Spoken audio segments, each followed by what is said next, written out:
Good evening. I'm Patrick McKnight, and this is a video for my friend Dave Williams, who's an inspiration to many of us, and I'm happy to help him in any way I can. So one way to help him is to provide everyone with some idea about what we've just been through in Nepal, and specifically when as climbers on Mount Everest. So I'd like to begin. I don't think it's very helpful for you to be staring at me. Instead, I'm going to provide you with much nicer pictures than looking at my face. And I begin my story with a trek into Mount Everest. And the reason why is that the trek into Mount Everest is one of the most spectacular things that you can see in this world. You see great colors along with everything surrounding these wonderful little tea house villages, spectacular mountains.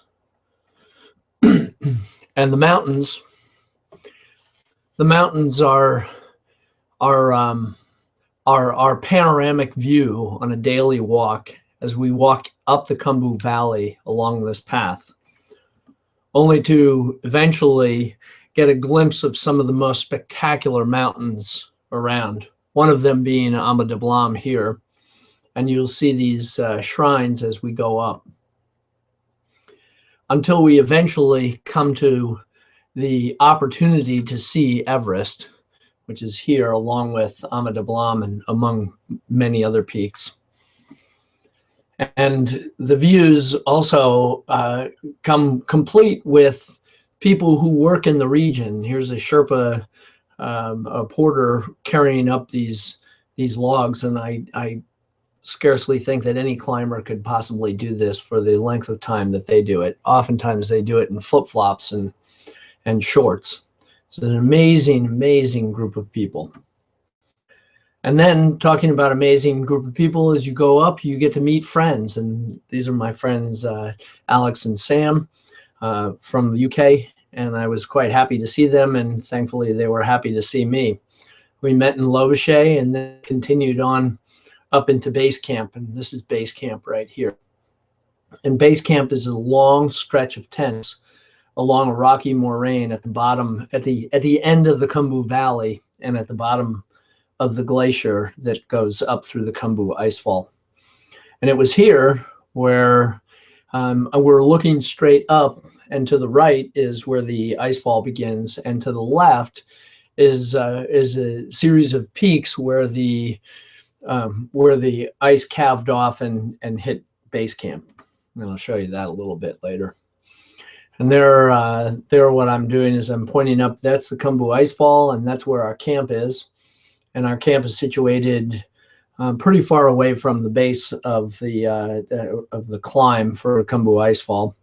And this is where we begin our climb, and we go up to the right and all the way through the icefall and upwards. And then here's another shot of what base camp looks like, where there's tents scattered throughout, and there's prayer flags and large size tents like the brown one and the blue one. Those large tents are dining tents where we get together and we eat our meals. Nothing fancy, but this is the way we climb. And here you can see a typical gathering, and this is our group with Summit Climb. A good group of people who are all, none of us are millionaires. We're all just standard climbers who've spent a lot of time saving for this climb. And after base camp, we come up here to Camp 1. This was after the icefall, and incidentally, it's after the avalanche. And I'm standing here on a very narrow island where we have two sets of tents facing one another. And if you look over to the left, where there's a person standing in the distance, that's our old camp. And our old camp was hit by an avalanche, where you can see all the residual snow from the avalanche piled up right behind it. And so at the top of this climb, when we got up there on the 25th, we felt the earthquake, and then we also felt an avalanche hit our campsite. It was a pretty harrowing experience. And the reason why we do this, obviously, is for the challenge, but the spectacular views. This is a view out of my tent, and it's just a wonderful experience. It's an opportunity for us to experience nature that very few people have the opportunity to, and we try to share it with everybody that we can. That's partly why I'm doing this presentation. The unfortunate part is that this was a catastrophe of epic proportions. And here's a helicopter helping us evacuate from Camp 1. And there was really no opportunity for us to climb. The Khumbu icefall below us was impassable, and due to the aftershocks, there was no way for us to get down. And then climbing up, the route had almost deteriorated to the point where there were no more ladders across the crevasse, and it was very difficult to get up. And there was no sense of getting up because the Lhotse face, which is the section above Camp 2, was not fixed yet, and there's probably no opportunity to fix it this year. So you can see just the gravity of the situation, and also not just spectacular views, but just a wonderful wonderful example of where mountaineering can be quite dangerous. After our evacuation, we came back to this, rather than seeing a campsite that had a large array of fully erected tents. We saw nothing but debris spread out, mattress pads and tent shreds all over the place, sleeping bags down. There was just about everything that you can imagine spread throughout camp. It was a nightmare.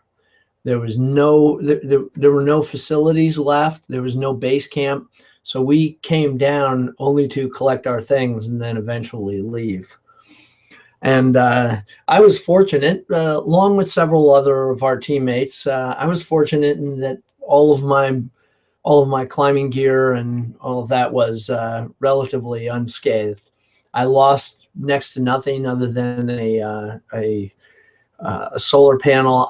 I count myself extremely lucky. Here we were eventually air vac'd off, and you can see this is a shot from the helicopter as it's flying down through base camp. This is the lower portion of base camp that remained fairly intact. Who was left in base camp were largely Sherpa and some of the expedition leaders packing up. But this story really isn't about climbing. The story is about a disaster that affected a country ill prepared. And this is not a criticism of Nepal. Nepal is the 12th poorest country in the world, but most countries would be ill prepared for an almost 8.0 earthquake. It was 7.8, I believe, or 7.9. And here you can see the U.S. Air Force, among many other aid organizations. To the left of this huge aircraft was an equally huge aircraft from the People's Republic of China, and it delivered goods to the Nepali government and to the aid workers in equal volume. So there was a lot of people here contributing. And those contributors were people like here. These turned out to be neighbors, almost neighbors of mine from Fairfax, Virginia. And it was just by chance I turned around and my friend Alex pointed out that they had Fairfax written on their shirts. These individuals who were responsible for the successful rescue of many people, but their specialty is in urban search and rescue. Spectacular individuals donating their time and their lives to this. And again, this presentation isn't about climbers. It's about really trying to support the people of Nepal. And there are a tremendous number of people who perished throughout this one day, but also the following days. And not to mention the fact that there's likely to be a lot of dysentery and cholera that break out just due to unsanitary conditions and poor water supply. So please consider that the support is really about Nepal and not about climbers. The climbers are safe, and we have the ability to absorb what took place. Unfortunately, it was a huge financial setback, but hardly in comparison to the personal setbacks that the Nepali have suffered. So I appeal to you to please consider supporting their cause, and I hope to get back there and to support them as well. Thank you.